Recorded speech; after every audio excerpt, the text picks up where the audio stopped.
हाय दोस्तों, मैं उम्मीद करता हूँ आप सब अपने घरों में सुरक्षित होंगे और स्वस्थ होंगे।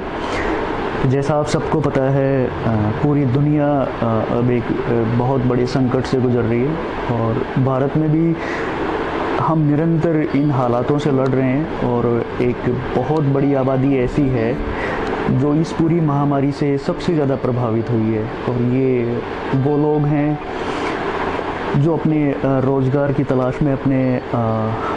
घरों से, अपने राज्यों से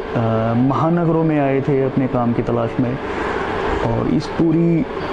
तालाबंदी के दौरान और 3 महीने के आसपास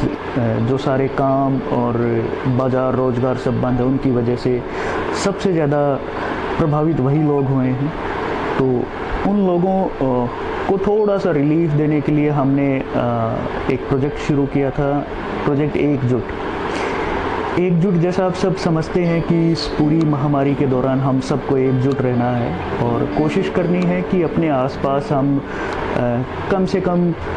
10 परिवारों की मदद कर पाएँ इस बुरे वक्त में, जब सबकी एक इनकम है और एक जो रोज़गार है वो सुचारू रूप से नहीं चल रहा है। तो प्रोजेक्ट एकजुट में हमने कोशिश की कि हम ज़्यादा से ज़्यादा परिवारों तक पहुँचें और उनको तकरीबन 15 या 20 दिन का राशन है, जो भी घर का ज़रूरी सामान है, वो हम उन तक पहुँचा पाएँ। तो इस पूरे अभियान में हमारे जितने भी दानदाता हैं, हमारे डोनर हैं, उन्होंने हमारी बहुत मदद की और उनकी वजह से ही हम तकरीबन 100 से ज़्यादा परिवारों तक अभी राशन पहुँचा चुके हैं। और जो एक सबसे ज़रूरी चीज़ है राशन के अलावा भी, वो है सैनिटरी नैपकिन।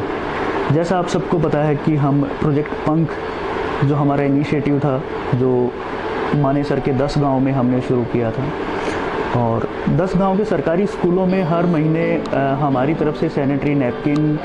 और एक हाइजीन किट हमारी तरफ से जाती थी। ये सिर्फ एक किट नहीं होती थी, इसमें महामारी स्वच्छता जागरूकता अभियान कि पीरियड्स को लड़कियां किस तरीके से, उनको पीरियड्स के दौरान अपनी एक्टिविटी है, फिजिकल एक्टिविटी है, खान पान है, वो सब किस तरीके से उनको रहना चाहिए, किस तरीके से फॉलो करना चाहिए ताकि उनका स्वास्थ्य ठीक रहे। और प्रोजेक्ट पंख में हमारी कोशिश थी कि पीरियड्स के दौरान जो 5 दिन होते हैं, उन दौरान कोई लड़की अपना स्कूल मिस ना करे और पीरियड्स की वजह से उनको एक जो फील होता है, बहुत ही एंजाइटी या फिर कुछ ऐसा फील होता है कि वो अपने आप को बहुत ही डाउन फील करती हैं। तो हमारी उस अभियान में कोशिश थी कि हम लड़कियों तक वो सभी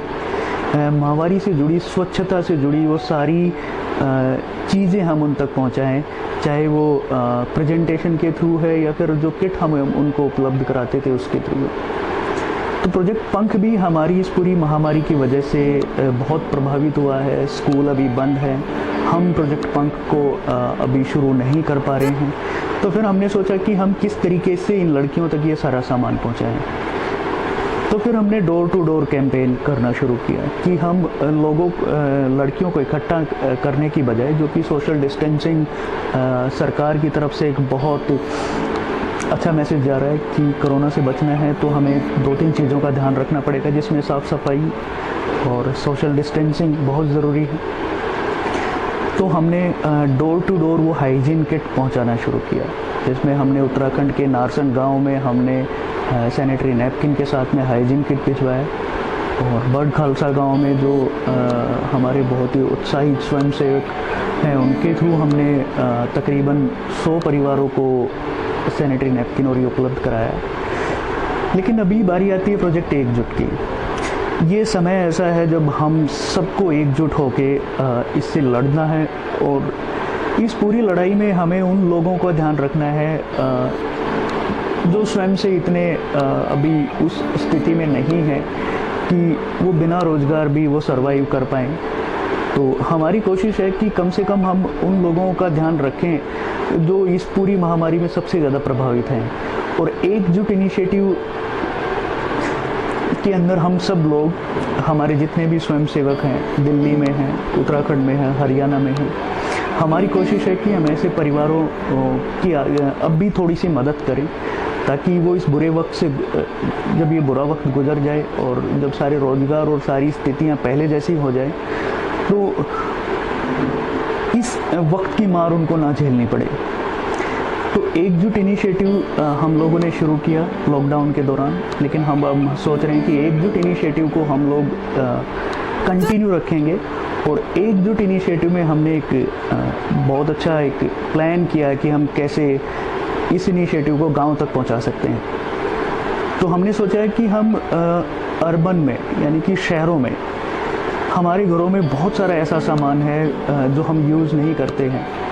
जैसे कपड़े हैं।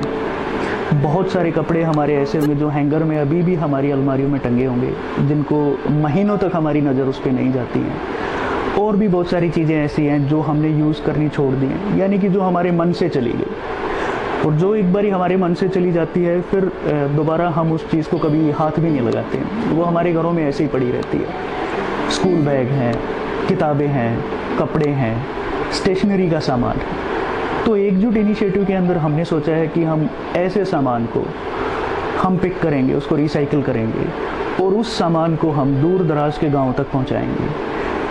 स्टेशनरी और बुक्स से हम गांव में लाइब्रेरी कर सकते हैं, सरकारी स्कूलों में। और लाइब्रेरी के बहुत सारे फ़ायदे, अगर किसी स्कूल में लाइब्रेरी होगी तो हम बच्चों को हम प्रमोट कर सकते हैं कि वो किताबों की तरफ जाएं, किताबें पढ़ें, और उनको हम वैसी किताबें मुहैया करा सकते हैं जैसी किताबें उनके पास अभी नहीं हैं, चाहे वो बायोग्राफी है, चाहे वो कुछ कंपटीशन एग्ज़ाम्स की किताबें हैं। और एकजुट इनिशिएटिव में हमारा अभी मकसद यही है कि हम आपका जो डिस्कार्डेड मटेरियल आपके घर में, यानी कि जो आपने छोड़ दिया है, उस मटेरियल को हम रिसाइकिल करके, उस सामान को रिसाइकिल करके हम उस सामान को इस लायक बनाएं कि वो किसी और के काम आए। और ये एक हमारा जो बेस है, हम ये सोच रहे हैं कि हम इसको दिल्ली से ही शुरू करेंगे और इस सारे सामान को हम दूर दराज के वो गाँव हम सेलेक्ट करेंगे कि जहाँ पर ये सामान जा सकता है और लोग बड़ी डिग्निटी के साथ इस सामान को एक्सेप्ट कर सकते हैं। और हम कोशिश करेंगे कि इस सामान से उनका ज़िंदगी थोड़ी सी बदले, और हम स्कूलों में लाइब्रेरी है और कपड़ों को रिसाइकिल करके हम इस कंडीशन में लेके आएँ कि वो फिर से पहनने लायक हो। तो मैं उम्मीद करता हूँ कि एकजुट इनिशिएटिव में आप सब लोग हमारा साथ देंगे और इस बुरे वक्त में हम कम से कम उन परिवारों के साथ खड़े हों जिनको सबसे ज़्यादा अभी हमारी ज़रूरत है। धन्यवाद।